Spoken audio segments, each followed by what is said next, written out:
Welcome in, Big Blue Nation, to another episode of the Cats Talk podcast. I'm your host, Cameron Johnston, joined by my co-host, Jacob Boyers. Jacob, obviously not what we want to be doing on a Thursday afternoon. See, the week's going by so slow at this point now because we're all in mourning after the Cats fell 96-88 to Louisville. Fourth win since the Obama administration, and boy, is that fan base sounding off after getting it. Mikel Brown and Ryan Conwell were fantastic in that game, and the Cats were anything but did find a way to cut it down to 4 at one point with a 1-1 by Jalen Lowe. Never got close enough to that either. Jacob, give me some of your takeaways because I'm disheveled over here. I'm heartbroken. Obviously, this is a big rivalry. I think it means more for U of L fans because obviously it's been so long, but definitely not how we want to start the season. Yeah, it's definitely, I think, a really big win for them. I mean, even the announcers were saying, first sellout since COVID for them. 2017. Like they were fired up. And I'm not gonna, pull the card of enjoy your Super Bowl or whatever, because it was a huge game for them, and it was honestly a huge game for us. And Yep. I just thought, they came out with the intensity to start the game, and we had certain players that I know we'll dive into that just did not match that intensity or played within the realms of the kind of game they should have played. And for me, the biggest thing was the first half defense, really the first almost 30 minutes defensively. Like, it was so bad. I mean, you had guys just completely lost on the defensive side of the ball. I mean, we thought this would be a much better defensive team from a year ago. And for the first 30 minutes, it looked significantly worse than a year ago. I mean, how many screens did they go under to give, Conwell or Brown an open three? How many times did somebody leave McNeely in the corner to run down and coming out of positions at times they didn't have to come out of positions. It just felt like all five guys on the floor were completely lost. And I don't get it. I didn't understand it. We talked before. I said the way you lose this game is if I said more so Conwell, but it goes to Malik Brown too. If you just let them get crazy hot from behind the arc, and Brown's a superstar. We don't have anybody quite that talent on this team. I mean, I think he's going to be a pretty good NBA player down the line, but I didn't understand why we went underneath every single screen. I didn't understand a lot of what we did defensively. So that was the biggest takeaway for me. In the last 10 minutes, they did show a lot better defense. So maybe it's fixable. I expect this team to be better defensively, but obviously, third game of the year, first true road game of the year. It's not insane to lose this game, but I do think falling behind 18 and then 20 in two different situations is not really the effort defensively that we expected to see out of this group. Yeah, and make no mistake about it, Louisville was easily the better team on Tuesday night. And so far in the early season, they have been better than the Cats have. And that goes to those exhibition games as well. I think that's kind of why we raised some of those caution flags after the Georgetown game specifically about guards that look like they can give you problems. And that's probably why we spent so much time talking about Mikel Brown and Ryan Conwell before this game. It felt like we might have talked more about those two than the staff did before the game because, those guys had open looks wherever they needed it, whenever they could. Any time and way they could change to get Denzel Aberdeen or Colin Chandler off of them, they were scoring. If they had Otega Owe or Jalen Lowe on them, they were going to the cup or pulling back for three. And if those are supposed to be your two star players, I kind of mentioned that to you. Their stars showed up. Our stars did not. And our stars didn't show up on either side of the ball. And their stars showed up. And crazy games from both of them. And I don't know, man. I know I'm a little bit more down on this than I think you are just because of how I came in this season looking at Otega Owe and seeing this performance, especially against your biggest rival. I can't get myself to a point in which I can get back to the excitement of what I was feeling 2 weeks ago. Yeah, Otega, I know we're going to spend a lot of time on him, so I guess let's get into it.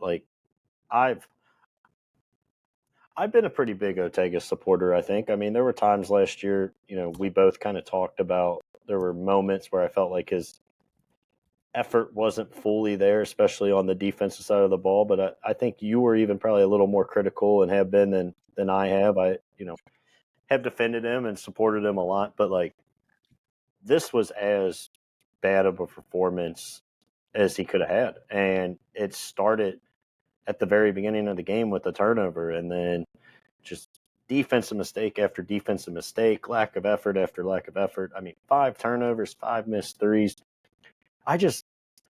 We're not seeing the Otega we saw a year ago. Maybe it's because he missed 10 weeks. I don't really buy that as a, senior. The injury, I don't think was anything absurd. Like, it shouldn't be taking him all this time to like ramp back up. But just the aggressiveness on the offensive side, even like he's not driving to the basket. He's not looking to get into the lane. All the things that made him so good a year ago. I mean, we watched him at the last, 10 minutes of a game at Oklahoma, just go to the rim and say, nobody's going to stop me. Like, there wasn't one effort of that Tuesday night. And I really don't know. I don't know if it's because NBA scouts were there and everybody said he needed to work on his jump shot. So he was trying to show that he's a jump shooter. But what they said 3 times in his career, he's taken over 5 threes, and you take 6 of them in this game and go 1 for 6. I just thought the Otega performance was as disappointing as it could be. And for a guy that you had aspirations of being a first team All SEC, preseason SEC player of the year, you can't have him go out there against your biggest rival in a top 12 team, now going to be a top 10 team, and go out there and play that way on their home floor and really expect to have a chance. Honestly, the fact that Colin Chandler and Denzel Aberdeen and late in the second half put you back to a 4-point game, I think shows a lot just based from them. But I didn't see one positive sign from Otega on Tuesday. Yeah, and a part of that the reason I think I'm so frustrated is just because like I saw a lot of this last year. And you mentioned the Oklahoma game. I mean, both of them. There were points and times in which Otega would try and take over when he could. But I think that's something last year's team needed a lot more of. I don't think that's something that I don't think we need a guy to just drive to the lane when we only have 10 seconds left on the shot clock to go put up a shot. I just don't think that's something that we need for this year's roster. I just, I'm, I don't want to say I'm done and out on Otega. I just genuinely don't know where he fits on this team because we can get into it, and I think we probably will. I don't think there's ever a point in time where you can run out him, Muhammad Diabate, and Brandon Garrison all on the floor together. I mean, that's just 3 of the 5 guys. 3 of the 5 guys just can't shoot a lick at all that are out there. And with Jalen's not a great shooter either. I mean, Denzel's a pretty solid shooter. If that's your starting 5 that you're running out there, I think we're going to have some big problems. And then I just don't know. I don't think Mark Pope is going to make that change at any point. Otega was clearly the worst player on the floor in this game. I don't think anyone is denying that. And the lack of effort is the thing that is so concerning to me. It's just, if you can't get him up for this game, you mentioned the NBA scouts being there.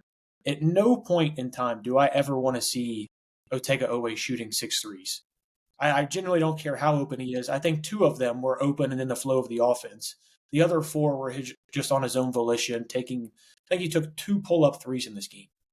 I don't care if he just pulled up from half court and drilled it. At no point do I want to see Otega taking a out of the flow of the offense 3-pointer. And he just did time and time again. It seems like I don't want to say selfish because that's not who I think Otega Owe is.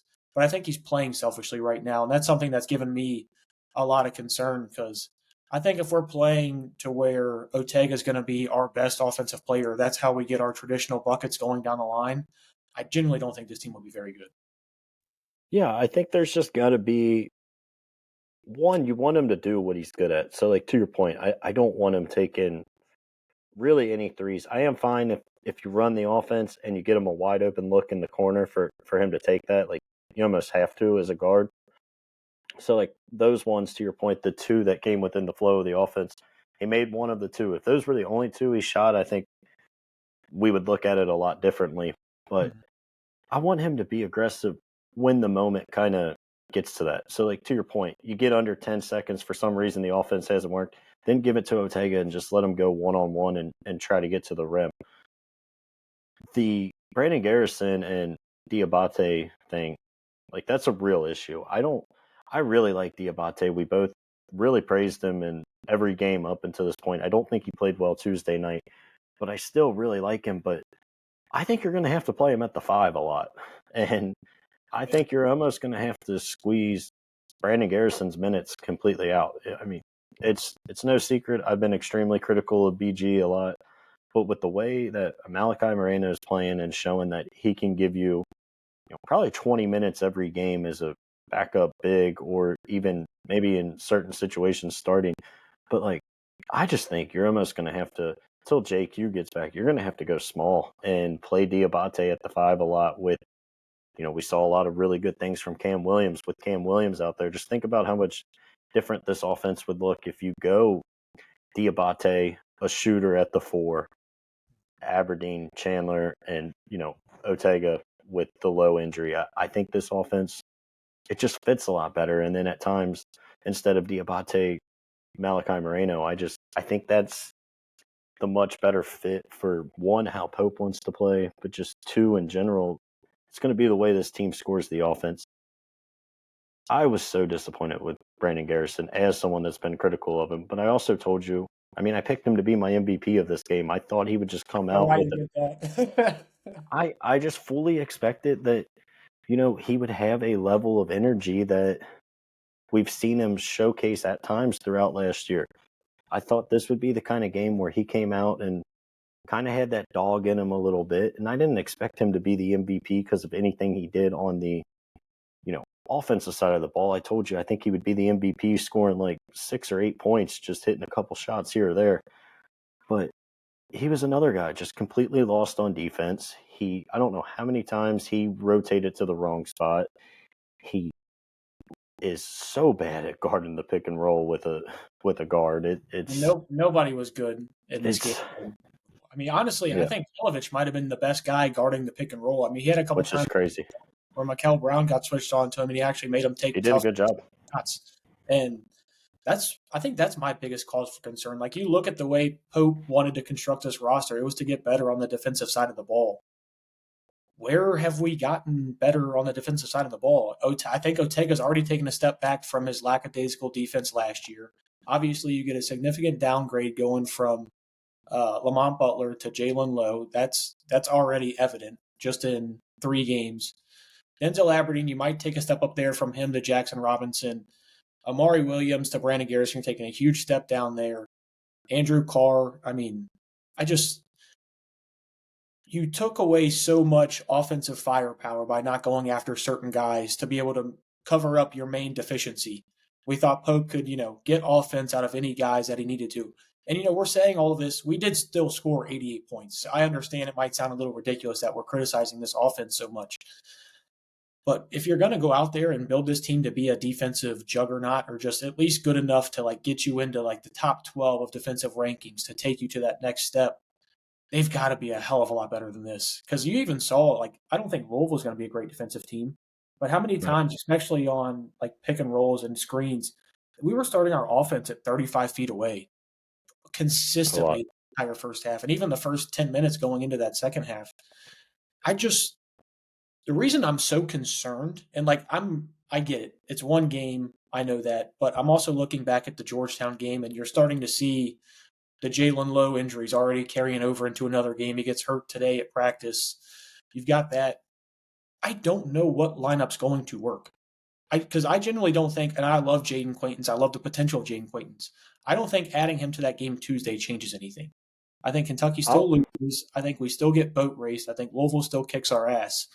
And the thing that concerns me the most is I don't know what lineup will work. That Pope will do. Because he's not going to take Ortega out of the lineup. Ortega's going to be in that lineup. Ortega's going to play 30 minutes a game.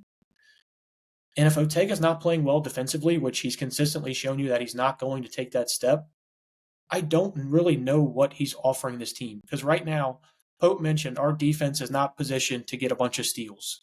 What is Ortega great in? Transition offense. Ortega's really good in transition offense. We can't get out in transition right now. So there goes one of his biggest assets. He can't shoot. He can't facilitate. He had 5 turnovers, only 2 assists in this game, especially for a guy who has the ball in his hands as much as he's going to. Right now, I just don't see the value that Ortega's adding, and it's so evident in the plus minus. And when you look at some of the different lineups that we ran out there, like I think our best lineup was with Cam Williams, Yelovich, Lowe, Aberdeen, and uh, Colin Chandler. That was, I think we were +8 over 4 minutes. And those are guys that it felt like Pope was refusing to play. Cam Williams doesn't get in until 12, like 13 minutes left in the game, then plays the rest of the entire game. Yelovich comes out, goes 3 for 3 from the field, and doesn't really sniff the floor again. I think this is probably, outside of maybe that Ohio State game last year, probably Coach Pope's worst coaching performance that he's done. And it's got me very worked up, as you can tell. I just went on a 4-minute rant by myself. I don't know, No, man. I'm going I, to need you to talk me off of the ledge because I'm seeing a lot of similar things that happened last year, but I don't see the ways in which we're going to cover them up. Last year, I saw the ways we could cover it up and get to a Sweet 16. You could have Kobe Bryant go crazy from 3. You could have Amari take over a game with his passing and his ability to finish around the rim. I don't see that. And I just don't know where the answers are going to come from. Because if you ask me to put together a starting lineup right now that I'd feel comfortable with, first off, it's going to start with Jalen Lowe at the 1. He's probably not even going to play on Friday. And then you got to test on Tuesday against Michigan State. Like, I don't know, man. I'm on the side of the bridge right now. You got a rope to pull me back in, so hopefully you can do some pulling. Yeah, I think this team will. And to a couple points, like I'm still holding out hope that like the switch flips with Ortega, right? I don't expect him to be as bad as he was Tuesday all year. Maybe he is, and then that's a completely different conversation we're having. But I do think, I don't know if like JQ coming back, fixes everything. If he can come back and be the level of player he was last year, and that is a big if. Like one thing I've learned throughout basketball a lot is like guys that when they tear their ACL, they may be able to get back in 9 months, but it usually takes them a full season of playing to get back to the level they were at, to have trust in everything they were doing before. But we've seen it at this school in particular, like having an elite shot blocker, rim protector can really make up for a lot of things. So if JQ can come back and be the player he was last year, I do think it'll help. Now, do I think they hold Louisville to like 70 points on Tuesday night? No, probably not. But there would have been some moments where you probably would have gotten a stop or two. I'm down too. Like I get it, but I still think this team has the potential to be really good. I think Pope is going to have to tinker with the lineups. To your point, I do like that he came out and admitted, like, hey, this wasn't my best game plan. We waited way too long to make certain adjustments. Cam Williams, I mean, honestly, through the first, 2 games and 2 preseason games, what did he really show you? It wasn't a whole lot, but I do agree, like, this is a guy that you brought in, a guy that had as much NBA potential as really anybody outside of JQ on this team. I mean, there were scouts talking about him being a late first-round pick this year before these first 4 games. So I do think, like, especially when nothing else is going right, it probably wouldn't have killed you to throw him in there in the first half at some point. But I still think, like, you saw flashes, right? I'm not going to act like Tuesday night was good by any stretch, but there were flashes, and we're continuing to see that leap in Colin Chandler that we really were hoping for this year.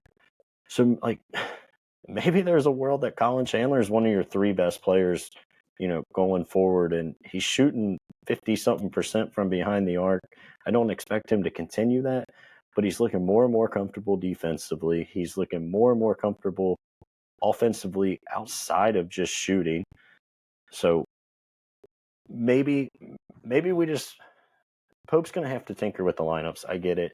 Hopefully he does. You saw him pull Ortega there at one point. You saw him pull Mo Diabate. Like, for him to kind of get in that mindset and pull those guys, I do think was a step in the right direction, even though it probably came a little too late. But, like, if you told me at any point throughout the year this year there was going to be a moment where Ortega wasn't on the floor in the last, 8 minutes of a game, I would have never believed you. And one, I think it was his performance based, but like two, I also wouldn't have believed that Pope would have pulled him in that situation. And we saw him do it. So I do think there is a little hope there. But I mean, I don't know. I can't pump you up and tell you this team's going to go to a Final Four after what we saw on Tuesday. What I will say is these games happen every year. They happened with Cal, they happen with Pope, they happen across college basketball, I think, every single year outside of two or three teams that are elite. It's the third game of the year. You got to play a true road game a lot earlier than you ever did. The effort was disgusting, and I'm extreme. That's the thing I'm most frustrated with, because this should be a game you can get up for. But on paper, when you take a step back and look at it, third game of the year, you're playing a true road game on November 11th or whatever the hell the date was. And I just think, like, I still think there's going to be a lot of highs for this team at some point, and there's probably going to be, more losses where we're scratching our head, and I think it's just all going to come down to how hot can this team get in March. Yeah, and I don't know if you remember this last year. How many times I begged for Ortega to come off the bench last year in the same system, and I felt like it would have done wonders for us then when before Kobe actually started getting going. I feel like it's the same thing this year. I really do. I think there's just such better lineups to play when Jalen Lowe's out there with Denzel and Colin. And then you can actually run bigs out there because you have two guys that are able to shoot the ball. I think when you have Ortega playing 30 minutes a game, I think it really pigeonholes you into what you can do, because then you couldn't get Andrea Yelovich on the floor as much as you wanted to. You couldn't get Cam Williams on the floor. You couldn't really tinker with those lineups because you were playing Ortega so much. I just don't think Pope's going to do that, unfortunately. Like you mentioned, he pulled him for like the last 8 minutes. I think that was more of a, hey, we're down 20. Let's just throw all things at the fan and see what sticks. And I don't know. I'm down bad at the moment. What? And the thing is like, I genuinely think, and we've mentioned this all like off season. I think you have 3 lottery tickets on this team that can take you to a high level. None of those were Ortega away. None of them. You know what you're going to get from Ortega, and unfortunately at this point, it's lackluster effort. It's the ability to get to the rim if you need it, good transition offense, and if he's playing Oklahoma, he will lock in for a 10-minute stretch and just take over a game. I'd like to take a chance at one of those lottery tickets. I'd like to see how good can Cam Williams be. Usually NBA draft scouts aren't crazily wrong when they look at somebody like, oh, this guy's got first round potential. You saw it in the 12 minutes. The guy had a plus. I mean, what was he? His plus minus, he ended up being. The block and putback, like that's outside of just his shooting abilities. That was, I mean, Yeah, really the spark you needed. That block was a crazy athlete play, and the putback as well, and really kind of bolstered you to have a chance to make a run there. yeah. I mean, I am 5 curious. points, 4 boards, a block Yep. in 12 minutes, plus 11 for the game. And you don't try that until the end of the, like, you kind of prefaced it by saying he really hadn't shown you anything in the first 2 games and the 2 exhibitions before that. He's got to be showing you some of this in practice. Like there's no way this isn't being shown on the practice floor. And he's mentioned how well that he shoots in practice. He's got length. He's got athleticism. This is a game in which you needed that. Yep. Obviously, you were getting burnt left and right by Mikael Brown and Ryan Conwell. How nice would it have been to, instead of them switching on Brandon Garrison or Mo Diabate there for a while, they were switching to Cam Williams, who's a long, lanky athlete who, at least if they're going to make those tough contested shots, like they did make a couple of those, they're at least going to have to shoot it over some length and some athleticism. I don't understand what Coach Pope was doing in this game. I really don't. I want to take the lottery tickets and see what Yelovich has, see what Colin Chandler does, see what Cam Williams is able to do. Because I think you're looking at a world where, you mentioned it, Colin Chandler is one of your 3 best players. I mean, so far in the season, he's easily been in your top 3 players. Obviously, you're hoping Jaden Quaintance gets back into that. I mean, is there a world where you're looking at a lot of these guys on the bench and they end up being your better players? I think we know what Mohamed Diabate is going to bring to the floor. I like Mohamed Diabate. This was just a game he couldn't play. And I think that was evident early. I think Pope did actually make that switch, but he made the switch to playing Ortega more and just featuring Ortega more, which I don't understand or agree with. I don't know, man. I just, I No, I keep, get it. and the thing is, like, I know how crazy a lot of this sounds. Like, we just scored 88 points, and I understand that. I genuinely don't think Louisville played well defensively either. Like, I don't either. Yeah. we had a lot of open shots, and don't get me wrong, Louisville is going to be a good team, and I think Kelsey coach circles around Coach Pope in this one, but I didn't see anything that they were doing defensively. They don't have great athletes. I think that we couldn't get around, and I think we sold ourselves short by scoring 88. I think this is a game that if we play this exact same game in January, we probably score well over 100. Honestly, they probably do too. They probably don't miss 7 straight free throws at one point and miss a bunch of wide open threes as well. But I don't know, man. I don't think this is something that JQ fixes. I think this is something that is going to have to honestly have a heartfelt conversation with the fan favorite of the team. And it's just going to have to be like hey, man, love you. You're not getting 30 minutes a game. 20 minutes, you're coming off the bench. You can be that guy if we need a bucket and we can't find a way to get another bucket, you're that guy. Because I'd like to see him more running with Jasper Johnson. I'd rather see him be a little bit more of that calming presence where Jasper can just hand it off to Ortega late in the shot clock if he wasn't able to get something going. I'd like to be able to see that more than I'd rather see him running with Lowe and Aberdeen. Yeah. I do want to ask you what's your kind of thoughts on Diabate? Like, obviously, this was somebody we were extremely high on. Do you think there's a world where you can be a really good team and playing him at the 4, or is he going to have to kind of be your small ball lineup 5? I don't think he can be the small ball 5, just solely because I don't think we care enough to rebound with those small guys that are out there. Like Ortega did grab 5 boards in this game, but none of those were in traffic. I don't think we have guys that can rebound the ball in traffic. I think Malachi, as of right now, is the only one who can at least attempt to do that. I think Cam Williams did a great job of that when he came in. I think that's really what you're hoping for with Jaden Quaintance when he comes back in, is being that traffic rebounder. I don't think you can play him at the 5, but I don't want Brandon Garrison to be that 5 either. I think if you're going to have Diabate starting, you have to have that 5 be a shooter of some sort. And that's why maybe it's Cam Williams at the 4 and Diabate at the 5, and that's how you get him out there, and Cam can be that rebounder, even if it's Yelovich being the 5. Yeah. You have to get shooting on the floor, because with Diabate, Jalen Lowe, and Ortega Owe on the floor, I agree completely. That's 3 guys who are overtly bad at shooting. Yeah. And then you add in a guy like Jalen Lowe, who, what did he shoot from 3 last year at Pitt? Like 29%? Yeah, he took a lot of bad ones, and you I saw know him he did, kind of. I'm saying and your second best shooter on the floor would be that guy, and then Denzel Aberdeen would be the first, and I think he shot like 34% from 3 last year. So you're looking at your go-to shooter there would be either a guy coming back in his second year who, while you and I have been as high on him as probably any other Kentucky podcast, and Colin Chandler, I don't think we're marking him down as the dead-eye shooter for this team for the rest of the season just yet. I don't know. That's why I say maybe it is Chandler.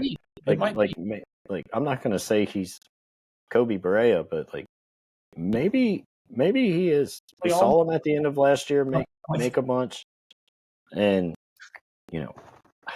so far he's looked really good and really comfortable when you haven't had him play the point guard. So there is a world. That question back on you. I mean, because that's why I started off with saying this is I don't know a lineup that I think Pope will run that I would love to see out there right now. Yeah. Because the lineup that I loved was the one that went +8. That's the lineup that I loved. He had Colin, Cam, Lowe, Aberdeen, and Yelovich. I think that's a fantastic lineup. And I think that's a lineup you're getting the most effort from those guys as well. You saw Cam Williams go out there defensively. You mentioned the block he had, the putback dunk. Yelovich was our best our best defender off of screens somehow. Colin Chandler gives you the most effort out there when he's on the ball. Aberdeen was your best scorer. Jalen didn't play well, but I mean, you're also talking about a guy who had separated his shoulder 2 weeks ago and is playing in probably the biggest game of his college career, where he's supposed to be the guy taking over for Point Guard University. And I mean, that would be the lineup that I would run. I don't see a world in which he benches Garrison, Diabate, and Ortega, and that's why I'm scared, because I really love that lineup, and I just don't think it's ever going to come to fruition. Yeah, I mean, I don't know. We'll have to see. Again, we're 3 games in, so it is hard to get really any good sample size of This what is why it's Kentucky. We overreact on all of No, this. definitely. Like we we do. I hit the panic button on game 3, and I'm over here about to, go find the purple bridge and have you pull me back off of it. And it doesn't help that, it's Louisville, right? That obviously takes everything up another notch. The fact that you played this bad and Those it's against sewer the rats team. can fucking get back out of the Ohio River and just crawl back from their 8-year hiatus. I will tell you, like, I think my ideal lineup, I think you're gonna have a hard time keeping Malachi Moreno out of there. He has, I mean, even Tuesday night, I mean, he obviously didn't play the way he played against Valpo and went out there and hit 18 and 10, but like he still showed me stuff that impressed me. And with the alternative of BG, I'm taking Malachi any day. The thing with BG that, like, don't get me wrong, I was not expecting a lot from Brandon Garrison. I don't think either one of us were. But I picked him to be MVP. Hang on. I'm talking about for like the full For the season. year, yeah. The full season. I don't think either one of us expected that for him to didn't. take a big jump or anything. But dude, give me something. Like, get me to the point where, like, I shouldn't be 3 games into the season after we've played 2 lackluster opponents and obviously a really good Louisville team and our biggest rival. But I shouldn't be 3 games into the season already looking to that true freshman who you and I 3 months ago would have said, oh, he's not going to play too much. Yeah, he's probably 11th man. He's probably going to be here for a couple years. Now you're looking at you mentioned it yesterday. Chance Malachi Moreno's a one and done. There's a chance. There's no way that we should be at this point with Brandon Garrison already, and it's disappointing because you hear about all the I agree. year 2 Coach Pope jumps. I'm only seeing that from one guy as of right now, and that's Colin Chandler. And is that more because of it's his second year with Coach Pope, or is this just because it's his second year playing basketball consecutive after having a 2-year Mormon mission? So I don't know, man. It's tough. It's a tough scene. I get it. Yeah, no, it's frustrating. I'll switch it up a little bit, and I do want to talk. You mentioned it, like how good Pat Kelsey's game plan is. I think he had a really good game plan both offensively and defensively. I thought his game plan, obviously, offensively to attack, Ortega and Jalen Lowe when he was in and make sure you work to get those guys in those matchups was obviously huge. And then you mentioned Louisville's not a great defensive team. One thing I will say they did really good is how they attacked our on-ball screens. That was incredible.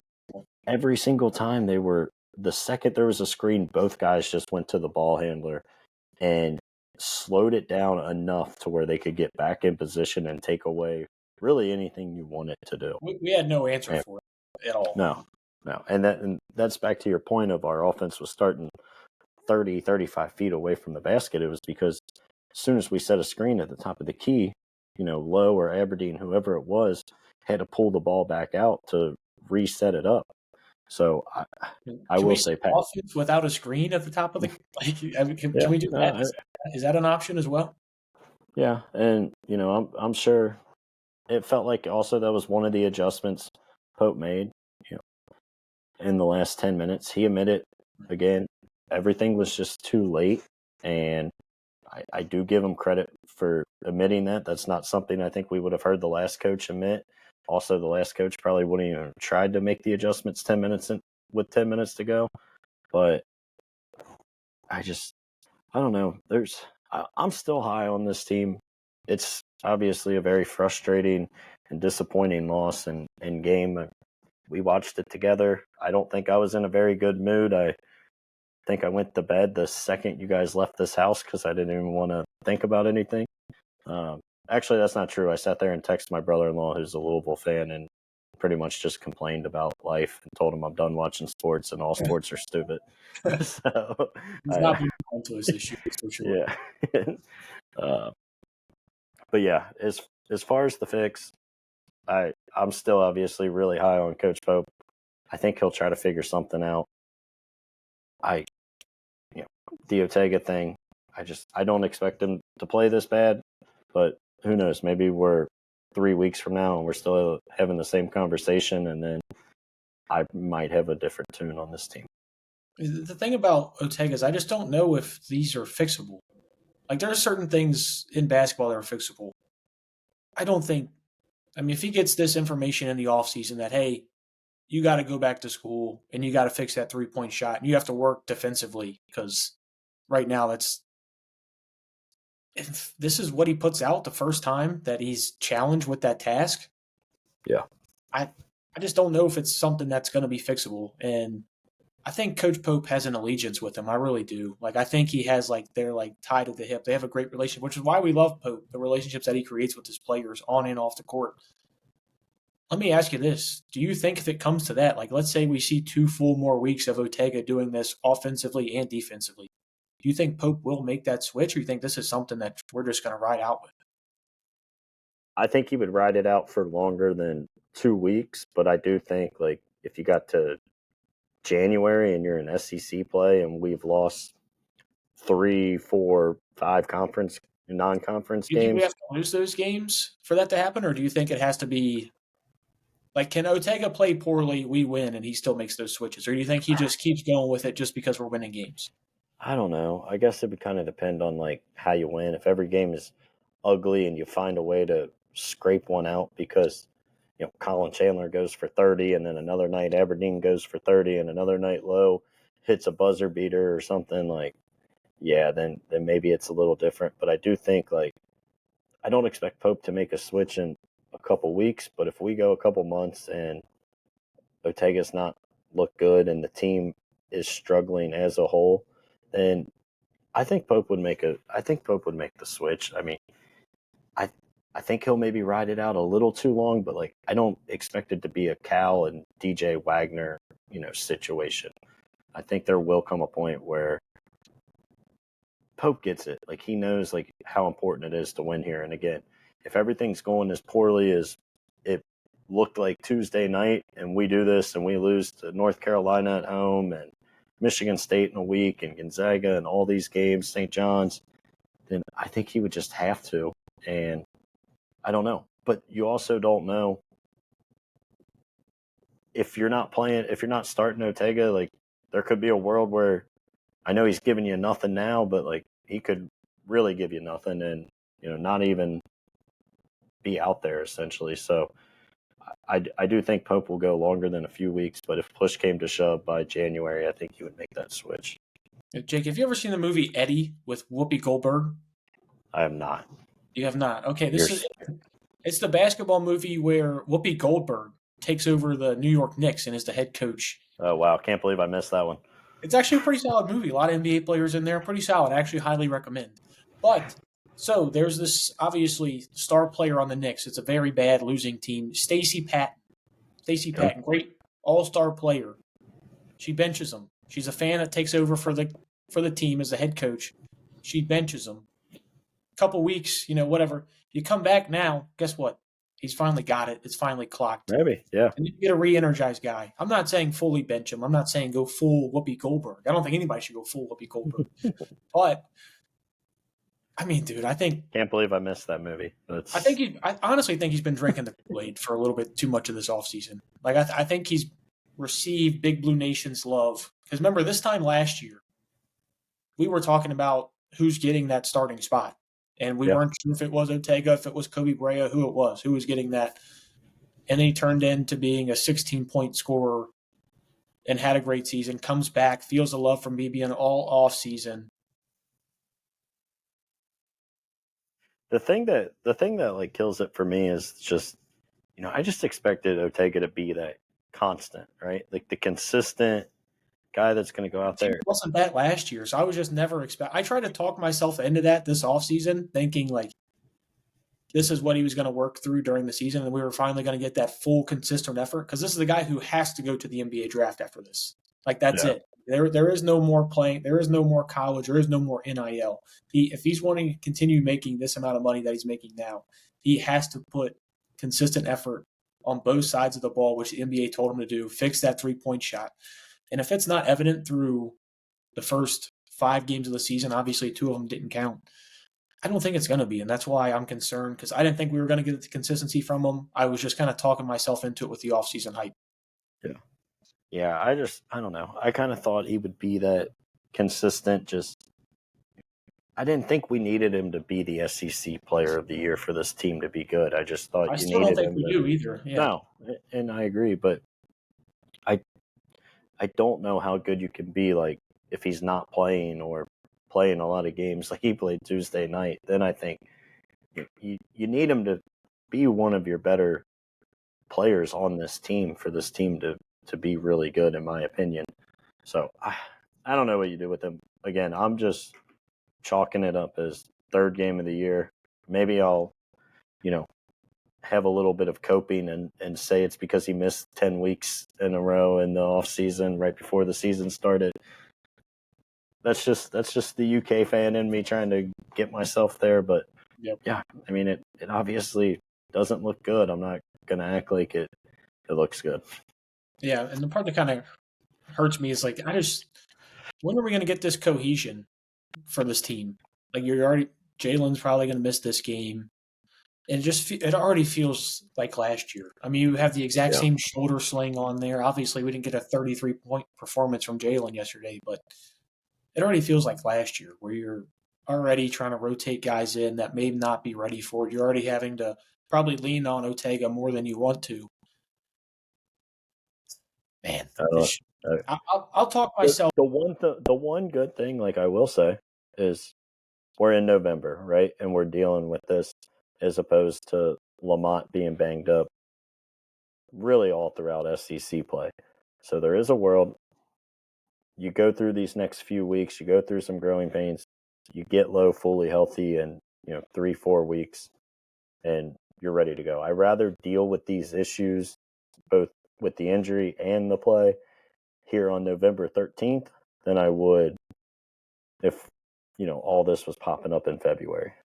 So yeah. I mean, obviously I agree. I don't know, it's man. frustrating. I mean, it's Louisville. We don't ever want to lose to Louisville. I mean, there's panic buttons more. I think that I'm just sounding from because when you look at it and you look at the Georgetown game specifically, and you look at it and you're like, oh, 1 game blip. They had just beaten Purdue. Maybe you kind of like give them some excuses. And I will say, like, this team's not going to be good if Low and Aberdeen are not in. Like, we're not going to beat probably anybody in the SEC. Yeah, I mean, I agree with that, but the same way in which we lost in that game is the same way we lost in this game, and it was allowing 2 guards to get to wherever they wanted to and be able to score on you at will with getting certain guys off of ball screens, and that's what I'm worried about because obviously, like, go watch Alabama play in their guards with Phylon. I mean, they're playing Purdue right now, and that was I think it was like a 3-point game at halftime when we jumped on here. I mean, I don't see a world in which if we can't get these guys to lock in defensively, Ortega, Jalen Lowe, or find ways in which we can scheme that to not switch on every ball screen like we were. I think you actually saw that at the end. They stopped switching Jalen Lowe on every ball screen. They just had him take the screener. They did that at some point. I think you're probably at that point with Ortega. You're gonna have to do that as well. But then at what point do you just got to tell these guys, hey, you got to step up. You're the 2 stars on the team. You're I mean, outside of JQ, you're the 2 highest paid guys on the team, and we need you to step up. I just don't. I'm hoping they're going to do it. I'm not sounding the alarm bells on Jalen Lowe. I'm sounding the alarm bells on one player in particular. Yeah. But all that being said, I sounded these all last year too. So I mean, and he still had a great year last year. Hopefully. I just don't know how good a team can be if Ortega is your best player. I think Sweet 16 is right where you're at if Ortega is your best player, and that's what I'm scared about. Yeah, and I said, Ortega's got to be one of your best players for this team to, I think, be really good. I still believe that, but I am with you. I don't know if you want him to be your best player. Like, if Ortega is your second or third best player, I think you can be really good. I do want to mention we've talked a lot about Lowe. I thought, obviously, outside of the last 4 minutes of the game where I think he kind of cost you a chance, you Yeah, know, there was still a lot of really good things you're there. incredible. Right? Like the first half, I was slapping you on the arm, and I'm like, this is why he's so valuable. I mean, we watched him 2 straight plays pretty much get right into the lane and throw a lob to Malachi and somebody else. Actually, I think they were both to Malachi. And I'm like, this is like what he can create, what he can do. He was really valuable in the comeback effort there in the second half. And then it was just once he got that, foul and missed the front end of the 1-on-1, everything, all the wheels came off. I mean, that pull up three in transition was Right. really bad. Ran it, yeah. I mean, a lot of just really bad things in the last 3 minutes. But he also, I think, showed you how he can be so good. So he's a player that I think if Pope can just get under control in the last 3 minutes and tell him, hey, you're not at Pitt. With 3 minutes to go, I don't need you to go play hero ball. Play the game that you've played for the first 37 minutes of this game, and we'll be fine. So hopefully that was just kind of a teaching moment for him and something he can learn from, because I do think when he's healthy, he gives this team something that nobody else can with his quickness, and honestly, his passing ability has been a lot better than I expected. You saw it in Valpo. He had 5 assists in the first half when he came in, made some really nice passes last night or 2 nights ago. I just think you got to kind of get him out of that mindset here with 3 minutes to go that, hey, we don't need you to be the hero in this point. Now, Yeah. Mr. Johnson. Yep. We're almost 47 minutes in. I feel like we've talked about the game enough. I still got some more. I still got some. I'm going to leave the floor to you real quick to give your thoughts on Pope's comments today. Before I get there, because I just wanted to. Floor is yours. You can have these next 15. I don't care. I just want to react to what you said there. The thing I think that would actually help Jalen Lowe a lot is genuinely not having Ortega on the floor. And listen, I know it's not like I'm taking a lot of shots at Ortega. I don't think having a 2/3 that can't really shoot, and if they get matched up where they're in any ball screen defense with each other, Yeah, like it's over. that's a guaranteed bucket. And you mentioned right now, like if Brandon Garrison's running your 5, you're not getting block shots. And then if you do run small with Mohamed Diabate, you're not getting block shots. You're not even really getting contest at the rim. That's why, I think Jalen can be really good for this team. And I mean, he even shot the ball better than I thought he would from 3. Went 2 for 5. He obviously mentioned the first 4 minutes that he played were like, holy shit, we got one here. How did Pitt let this guy go? Like, how did they just not give him their entire, NIL money they had saved up? And then the last 4 minutes, you're like, why the hell did Kentucky go get this guy? Like, I don't know what we're doing. And you mentioned it all start with that missed 1-and-1. Crazy things. We're talking about like how bad we thought this team played. They were down 4 with 4 minutes. Line with a 1-and-1 with a chance to get back into the game. We felt like we played that bad. And I'm sure if you're listening to Louisville podcast right now, they're talking about like, oh, how great they played, how good they are, and all that stuff right now. But real quick before we move on, can I take a little bit of credit? And nobody outside of you is going to really understand what I'm talking about, but I'm going to say it anyway. sure. So for the audience, me and Cam were watching the game together. Had a few people over. We go down 20. Our one buddy gets up and leaves. He says, I'm going home. I'm like, I can't be doing that. Obviously, 1, I'm at my house, but 2, I got to watch the game. That was the biggest reason. I told these guys, I said, look, it's trash night. I need to take my trash out. We had pizza upstairs I needed to put away. I'm like, I'm going to walk away for like 5 minutes. I'm going to do this stuff. And I told them we were down 20. I said, when I come back, we're going to be down 9, and we're going to get back in this game and make it a game. And I would like to say I kind of flipped that mini comeback. I know we didn't win, so it doesn't matter. But right when I came back downstairs, you were walking upstairs, and I said, what's the score? You said we're down 8. It's just, Maybe I should have walked away again, but You should have never came downstairs. Maybe that was maybe instead of you giving yourself credit here, you really should be taking fault. Is what I'm hearing. oh no. Hey, I did my part. I'm a plus 11 on the stat sheet right now. Yeah, Jake. While I ad lib here, will you pull up Mark Pope's quote here so we can get it exactly right? Yeah. You kind of threw the floor to me with that. He talked about the pregame experience that Kentucky had, and it wasn't up to their usual character. I'll let you get that exact quote so I don't misquote him here. I listened to the entire press conference.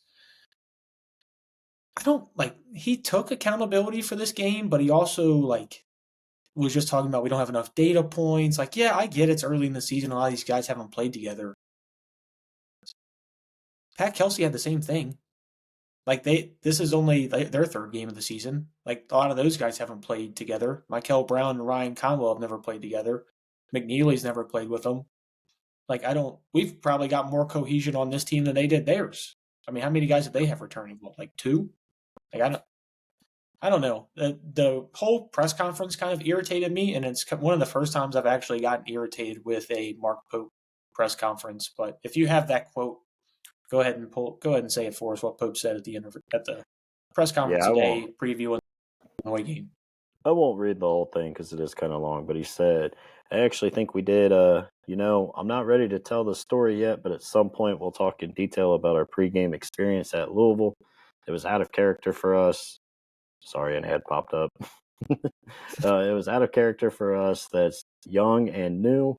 I actually don't want to keep our emotions in check. I want them to keep focused, and I want them to keep them intentional.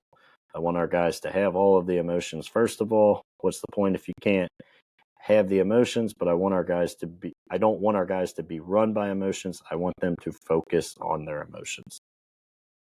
Yeah. So, first off, if you're not going to dive into it, why bring it up at all? I think that's my first reaction to just hearing what he had to say, because then it just comes out as an excuse. Is really all it sounds like. At least in my opinion, it just sounds like, let's buy these guys some time, get the criticism off of their back. We just had a bad pregame experience, and then you start thinking about it. It's like, okay, there's so many things that go into a pregame experience. Was it a teammate and a coach that were spouting at each other? Was there something between teammates in the locker room before the game? Was there something between the team and fans? I feel like if it was the team and fans, we probably would have heard of something by now and it probably would have leaked out. So I would assume it's probably not that. But the frustrating part, I think, is just none of us knew that. Don't bring it up and then not say anything. As someone who doesn't do best with anxiety, that's the worst thing you can do is do that. That's awful. I mean, I'd love to hear I know you kind of took it a different way than I did, but I'd love to hear what you had to think about it too.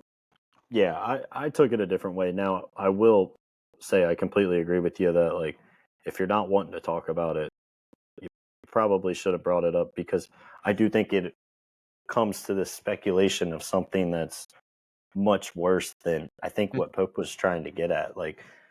The quote itself, I felt like sounds a lot worse. You sent me just kind of the screenshot of it, and I'm like, yeah, I don't really know what to make of that. And then when you kind of hear Pope talk about it, I didn't really gather him saying it as an excuse. I also didn't take it as him taking up for his players. I thought it was more of what I assume the experience is, and again, we're all speculating because he didn't tell us. I took it as he was just saying these guys' emotions were out of control. And it could have been floor, because they didn't show it on the floor. Yeah, at least, but I don't know. Maybe they all started focusing on the wrong things, or with this rivalry. Because later in the quote, he mentioned somebody he thought played well within the checks of their emotions. It might have been Cam Williams or Malachi. I almost took it as he was just saying our guys weren't doing what they were supposed to pregame. And what's the reason for that? I don't know. But I didn't really take it as, him making an excuse for his guys. I almost took it more of almost not a shot at him, because he didn't obviously throw anybody under the bus or say anything real bad. And maybe that's why he didn't want to give details about it, because he didn't want it to make it seem like he's throwing his guys completely under the bus. But I felt like he was saying more so, our guys weren't mentally focused for this game. And when you're playing your biggest rival on their home floor, that's inexcusable. So that was my read on it. We obviously won't know until he comes out and gives us more details. But I do agree. You probably don't say it if you're not willing to talk about it, or you just say like, It's like, "Hey, why even? yeah," or you just say like, "Hey, our pregame we didn't have the best focus, unfortunately, and that's something we're going to work to correct." Yeah, I mean, you don't let people like us, the media, fill in those cracks with what Yeah, we thought it was, because speculation is probably worse than what the truth is. And absolutely. like, the thing is, like, if they're not mentally ready for the game, whose shoulders does that fall on? Like, coach, it falls on Yeah, yours. They're not I agree. ready for the game. And he mentioned a little later, if we got the chance to watch that full interview, they do those like body language grades for how Yeah, people act on the bench and body language throughout the entire game. And he said 3 people graded underwater, which I'm assuming is just like a fail grade on that. Jake, let's go ahead and full speculate here. Who are those 3 that you think that failed? I'm gonna give you 2 definites, and I think the third one's probably a wild card. Ortega and Muhammad. I mean, there was no yeah. energy from either one of them, either on the bench or on the court. So I think those are 2 from the jump. Who do you I think that mean, third if is? you're telling me it's 3, I would think it was Garrison, because I didn't see a lot of good things out of him. Maybe you didn't love what you saw from Jasper, That's where I was going yeah. initially. But I mean, I do think Ortega and Mo are an obvious 1 and 2, and yeah, I don't know. I didn't. The Yeah, problem it's all is the speculation. We problem, don't and the other even part, on the yeah, bench. we're not watching the bench. Jasper was only in for a handful of minutes, Got a you shot know. something. Yeah, yeah. I Got a mean, shot. I when he came in, we were still down pretty big, so I almost didn't mind him heaving one up. But Well, he came in that first time, and I looked at you, and he almost pulled up from 28 feet yeah, contested. he And I was like, dude, if he pulls it, put him right back down on the bench. yeah, And then he did yeah, it the very next possession, and Pope pulled him and put him right on the yeah. bench. But that's the Yeah, thing. so maybe it was Jasper. Maybe when he was walking off, Yeah, after and we getting mentioned pulled. this is going to be the Jasper Johnson roller coaster. Like we mentioned, there's going to be games. You kind of talked about the Rob Dillingham experience. There's going to be games where you look at him like, we won this game because he came in like a microwave and just got hot for Yep. 10 minutes and put up 14 points on the board real quick. This is one of those games where, especially for a Kentucky kid, I think this might have been in his head a little bit, trying to put on for the state, trying to prove, I mean, this was a pretty big matchup for him. 5-star guard versus 5-star guard, Michael Brown versus Jasper Johnson. I mean, 2 of the top guards in They're the country. they're in different stratospheres. Oh, they very much are. But I'm saying from a guy who, Yeah. has that pedigree, you don't look at it like that. You obviously No. think you're better. He's going to try and come in and get those points. And unfortunately, I think he did it a little bit selfishly in this game. But yeah, he said that. I kind of want to get what your thoughts were because I think we both unanimously agree on who 1 and 2 were. Third one is up for speculation. Obviously, we're watching the game on the court. We're not usually watching the bench. The only time we can really see it's when they pan it to them at, halftime and during timeout and TV breaks. So, but I Yeah. thought that was interesting to say because he said like nobody has been underwater in any of the exhibitions or anything, and to have 3 all in one game was kind of disappointing to see. Yeah, and just not something I expected, right? Like I I said there was no way we would lose to Louisville. Obviously, like we were a 6.5 point underdog. There was a real world we lost. At one But point, like I didn't expect the lack of effort from like ask multiple guys. And I didn't expect certain guys just seemed like they didn't want to be there. And I gotta say, real quick, back to Ortega. I'll comment on him so you don't have to drag him anymore. But like, you can't sit there and you can't sit there and talk about the prior comments and just be like, I can't wait to get out on the floor, and then that's what you come out with. I mean, at Like, least he did more than Kashawn Pryor did, though. I mean, at least I I guess mean, I that's get against it, but like, that's not. you can't say like I can't wait to get out there and meet him on the floor, and then that's kind of what you did. So I mean, Jake. In all fairness, like you had more impact on this game than Kashawn Pryor did. So, I mean, there's that as well. That is true. I put up some numbers Tuesday night. Yeah, McQueen was fading, though, for sure at the end of that night. But Come on, man. I had to work. I'll tell you what. I mean, we do have what should be a tune-up game. Yep. I would assume Jalen's not playing. I think you would assume the same thing, right? I can't imagine if he dislocated his shoulder again today that he would be out there on Friday. I expect to not see him for a few weeks. Obviously, that's just pure speculation. I haven't read anything on it, but I just think maybe they think they might have even brought him back a little too soon this time around, so maybe they keep him out a little longer and try to really get it healed up. But I don't know. I'm not a doctor. I don't know much about dislocated shoulders. I am sure not a doctor either, as you can tell by the recording studio that we have here. I'd be in a little bit better one. I think we'd have a little bit more high-fangled equipment. I wouldn't use terms like high-fangled either. So we got all that going for us. But obviously, we play Eastern Illinois tune-up game. What are you looking to see, especially if we don't have Jalen Lowe out there? Is there anything that this team actually can do against a team like Eastern Illinois that makes you feel better? I don't think so personally. I mean, yeah, probably not a ton because, again, like we saw them play really well against Valpo.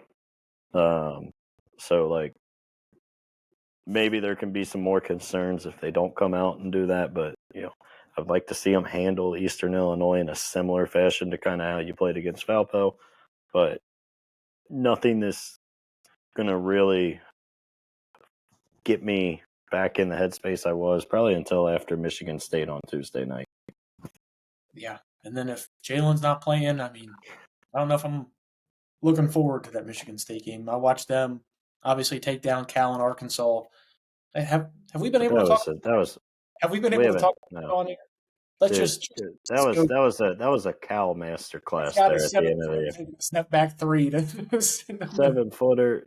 No offense with down 3 with 3 seconds left. Like bad inbounds plays. Well, no inbounds plays that you turn the ball over because you're not running a play. Like that was Cal masterclass, man. That was as down bad as we are.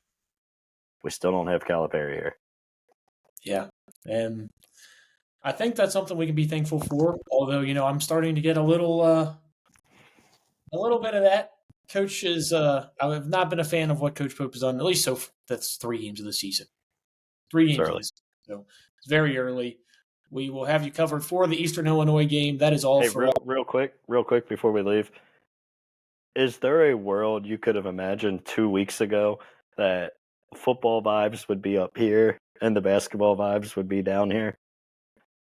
If you said this 2 weeks ago, I would have never believed you. Yeah, I mean, I don't know. Crazy thing is, we're going 7-5 now in football. I'm all the way back in. What about 8-5? 8? Well, yeah, I mean that's a gimme once you get to the bowl game. So the thing is about that is I'm pretty sure it's in Stoops' contract that triggers an extension. Yeah, we'll talk about that stuff later. But we have to face Tennessee Tech, who 10-0, Jacob. We already talked about that. We're good. I know we did, but still, I'll be there live in attendance, not on behalf of the UK media team, but on behalf of my own pocketbook. I will be watching that one on my phone in a deer stand this weekend. So, well, if I hear some guy got shot out in a deer stand from celebrating, he accidentally shot himself, I will know that is you. But that is going to be all for us here on the Cats Talk podcast. We'll have you covered from this Eastern Illinois game on Friday. That episode will probably drop on Monday and previewing you for the Michigan State game on Tuesday because State Farm Classic. We're 1-0 since Coach Pope's been here. Do we go to 2-0? Maybe? I don't know. We'll figure it out. But we'll have you covered here on the Cats Talk podcast. Follow us on Instagram, on X, on TikTok, and we're everywhere you get your podcasts, Spotify, YouTube, Amazon Music, and iHeartRadio. Follow us wherever you can. Jake, it's been a tough week. Lady Cats are 4-0, though. Football team's trending in the right direction. Who would have thought we would have had to have peppered in some positivity from the basketball program? But here we are. So that's all we got for you. That's all we got for you here. Jake says it's early. It's early. We still got time. That's all we got for you, Big Blue Nation. Go Big Blue. Go Big Blue.